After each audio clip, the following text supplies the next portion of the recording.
Imagine American television with no MASH. It's pretty tough to do so, right? That's because the show wasn't just popular.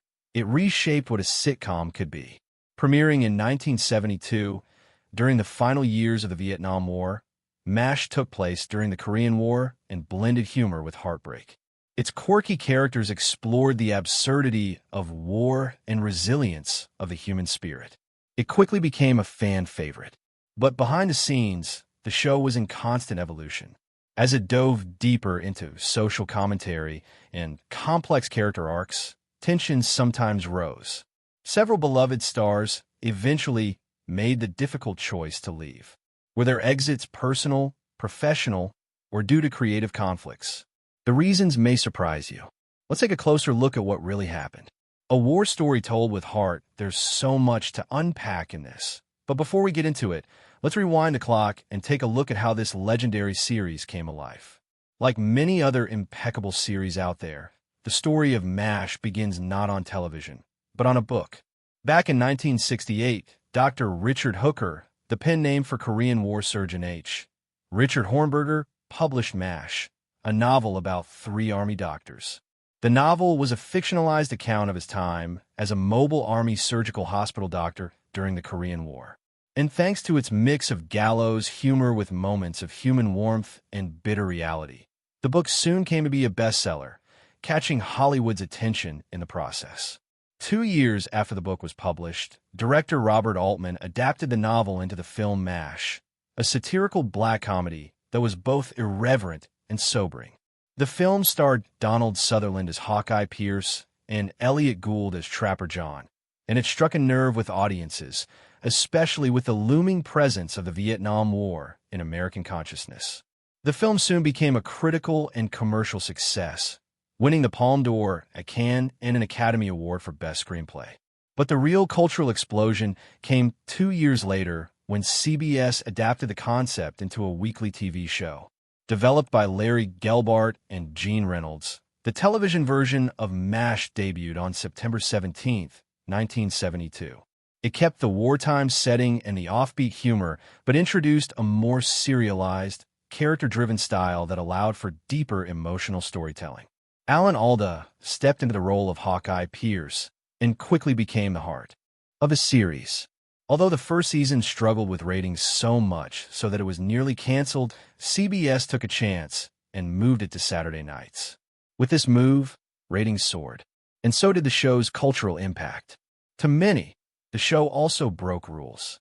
It was the first of its kind in Hollywood, experimenting with format, using real war footage, and was even one of the first American comedies to regularly feature the sound of helicopters instead of a laugh track. Alan Alda, who played Hawkeye, later became a director, writer, and creative force behind the show, pushing for more realism and emotional complexity. But as MASH matured, so did its characters, and let's just say not all the actors agreed with the new direction. Some felt their roles were shrinking or becoming caricatures.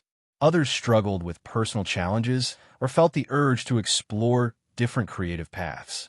In general, over its 11-season run, MASH saw numerous cast changes, but through it all, it remained anchored in a singular mission: to show the cost of war through the lens of compassion, wit, and unbreakable human bonds. With this in mind, let's jump right into the first major exit from the series, an actor whose departure was so unexpected. The writers chose to kill off his character in a moment that shocked the nation. If you ask longtime MASH fans what moment hit them the hardest, they'll probably point to the final scene of Season 3's finale, Abyssinia, Henry. It was just one line, delivered quietly by radar, but it changed everything. Lieutenant Colonel Henry Blake's plane was shot down over the Sea of Japan. There were no survivors.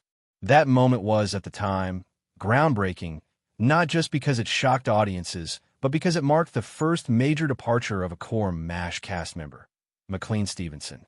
But how do we get there? McLean had been a vital part of MASH from the very beginning. As the affable, often confused commanding officer of the 4077th, his character, Colonel Henry Blake, was a perfect foil for the madness of war.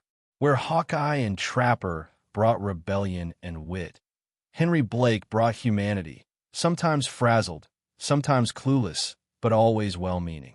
In the early seasons, McClane's performance earned him widespread praise and a Golden Globe. He was funny, relatable, and deeply loved by fans. But behind the scenes, things weren't quite as harmonious. According to interviews and memoirs from the cast and writers, McClane grew increasingly frustrated with his role. While the show started as a loose ensemble comedy, it quickly began centering around Alan Alda's Hawkeye Pierce. And as Alda became more involved in the writing and direction of the show, his character took on greater emotional and narrative weight. McClane, meanwhile, felt sidelined. So sidelined that he even once told People magazine in 1975, "I want to be number one. I want to be the guy carrying the show." But as egotistical as this probably sounds, it wasn't actually about McClane's ego. You see, McClane had these big dreams of becoming a star. He had huge ambitions. But if there's one thing you should know about Hollywood, it's that it's usually very easy for an actor to fall into a stereotypical role. And for McClane, he was falling into this pit that he wanted nothing to do with. He saw how powerful television could be, and he thought he had the charisma and talent to anchor a show of his own. He wanted to pursue opportunities where he wouldn't always be the second or third banana. He wanted to be the first. So, at the end of season 3, McClane approached the producers and told them he would not be returning. Now here's where things took a turn. Traditionally, when actors left sitcoms, their characters were written off gently, transferred, reassigned, and maybe even sent off to get married. But MASH wasn't a traditional sitcom. Its creators, Larry and Gene, saw an opportunity to do something bold. They wanted to remind viewers that MASH was, at its heart, a war story. That in war, not everyone makes a home. And this was the perfect opportunity.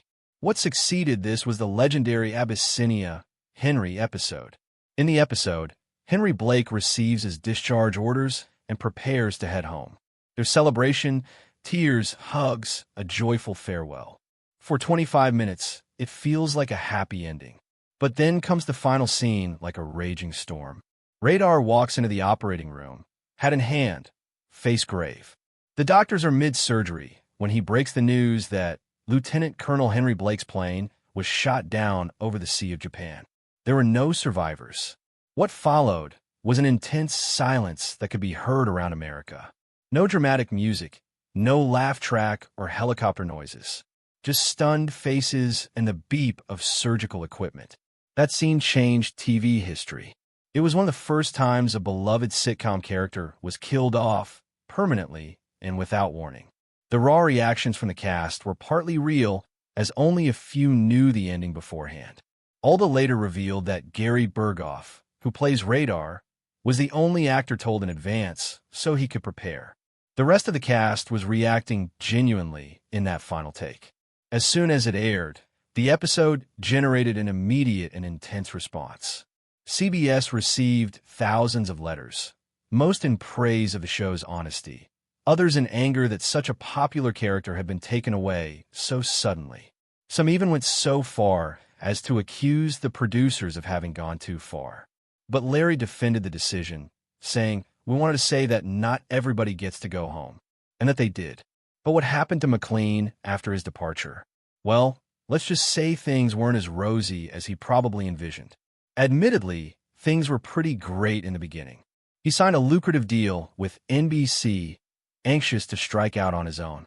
He moved on to star in the McLean-Stevenson Show, a family sitcom built around his affable charm.